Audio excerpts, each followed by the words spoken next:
I've been wanting to talk about this character since the first closed beta test, or even the first trailer. Because Red Rose Dancer is one of those characters that I absolutely love. She is fine.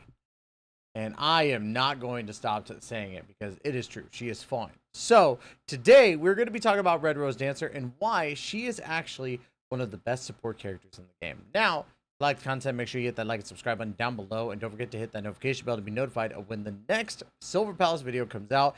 And a couple of house clean things to talk about here. Number one, obviously, these videos are not edited. We deal with pauses and everything because for me, that's just my style. I feel like it's more real and raw when I'm talking to you guys like this. So that's why we do that. So if you have any issues with that, I apologize, but that's just the style that I like to do.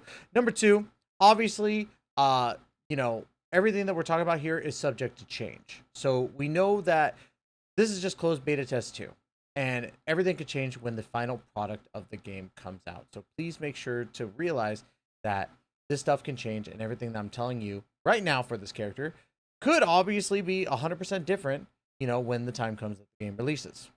And of course, number 3, please remember as well that, of course, I'm not at endgame. My characters are level 20 and level 30 right now because I just haven't had the time to be able to actually play the game. I've been doing a lot of different project stuff with different types of things, and also my other actual full-time job. So my apologies if they're not fully leveled up and everything ready to go.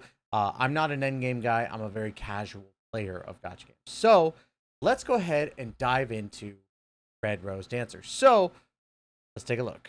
Now, Red Rose Dancer is a combat support character, meaning that she's going to do her best to support everything that goes on with your team, which actually kind of matches up with how she is. She has a very big personality, and it's something that, a lot of people enjoy, because my god, she activates the neurons, I'll tell you what. But let's go ahead and first talk about her basic attack and skill.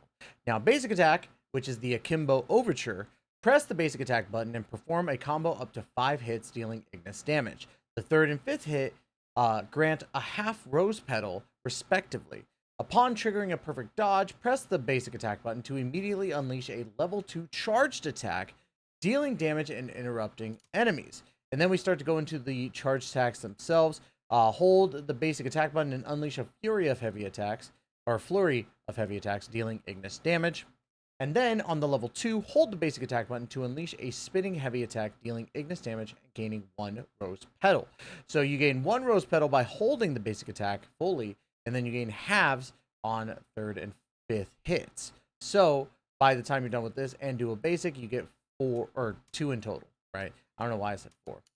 And then, of course, we have the War of the Roses skill, which upon reaching full rose petals, press the skill button to consume it all and unleash a flurry of attacks that deal Ignis damage. Using the skill grants Bright Rhythm for 8 seconds. Now, during Bright Rhythm, hold the basic attack button to unleash a powerful attack that deals Ignis damage, spawns 3 rose blooms, and increases the entire team's crit damage by 50% for 40 seconds. 50% for 40 seconds. 40 seconds is insane. And this attack immediately ends Bright Rhythm.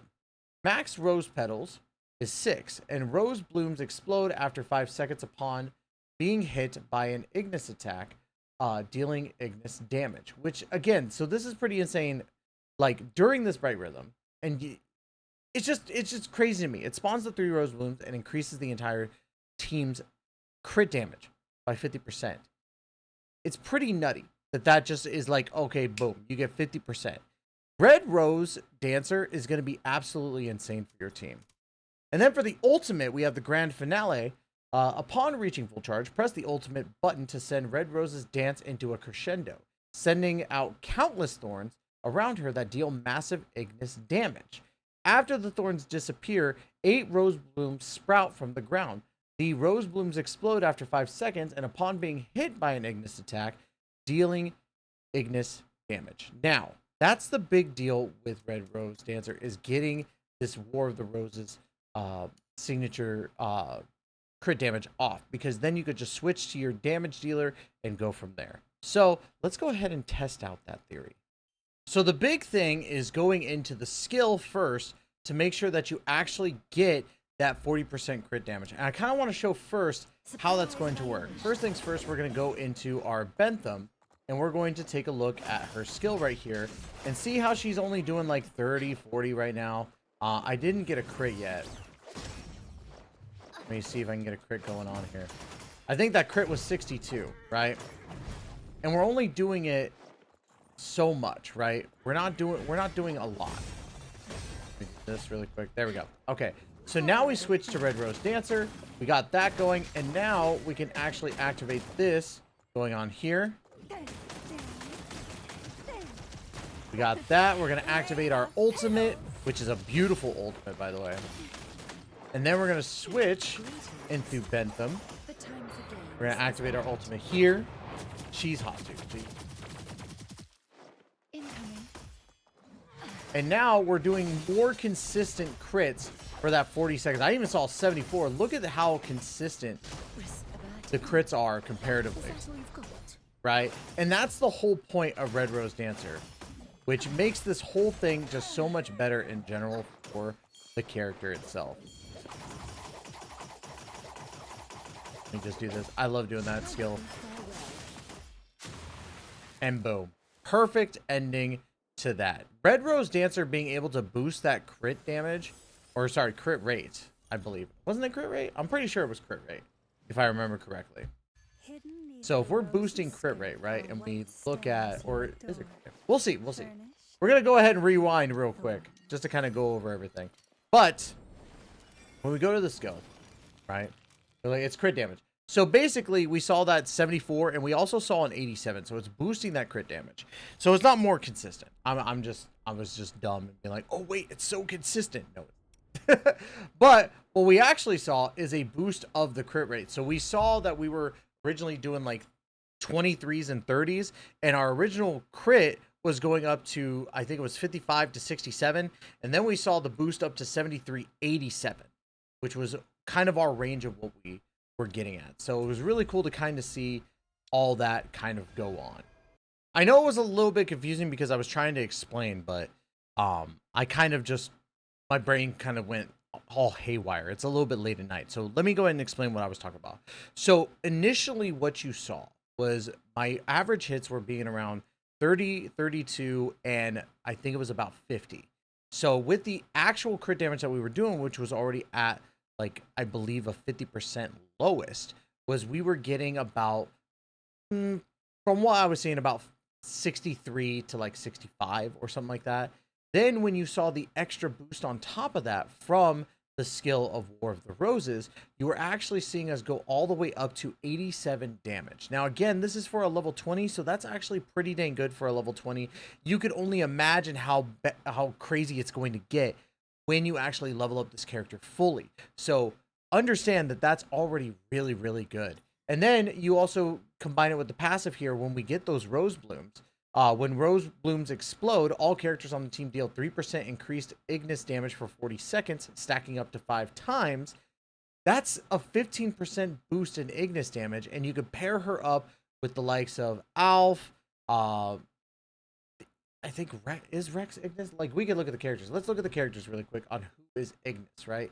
So we got Alf right there. We already know Red Rose Dancer is Rex. I don't know. Rex is not Ignis. I'm a big dumb stupid head, so don't mind me. But Rex and Ignis already, and then of course we got Ashley. So Red Rose Dancer pairs with Ashley super well, as you can see. So it's really cool to see kind of what's going on with Red Rose Dancer and how she's able to actually boost that damage and also give you extra crit damage on top of that. And to kind of do a little bit of cleaning, we do have the Epic Debut Tactical Assault, which when she switches in, Vine Wall continuously firing, dealing Ignis damage and granting 6 Rose Petals. Those Rose Petals go into your hold attack, which just works so perfect, right? Red Rose Dancer is just one of those characters that I think everybody will enjoy. She's so good and obviously very attractive. Oh God, I love her. Look at that. She's saying hi to me. She knows. She's got the red. She's got the red in the dress. I got the red beard. It is what it is. But I think that Red Rose Dancer, depending on what's going on, because right now inside the closed beta test, you get her for free for logging in. But I don't know if that's going to be the case when when the game actually fully releases. So bear in mind, if she's a summonable unit, I'm going to recommend her because of that 50% crit damage, which is pretty dang insane. So that's my take. Silver Palace right now is on pre-registration. I almost said available now, but it's not. It's on pre-reg. So pre-registration is live right now. You can go to the link down in the description to pre-register for Silver Palace, and I highly recommend that you do because this game is going to be a lot of fun. So that's going to be it for today's video. Like, comment, subscribe, and let me know what you think about Red Rose Dancer. And also give me a little bit of crap because I was confusing crit rate and crit damage because I'm a big dumb idiot. So, but I love this game and I can't wait for Silver Palace to come out. So that's going to be it. Love you guys to death. And as always, we'll catch you in the next video. Please take care and be safe.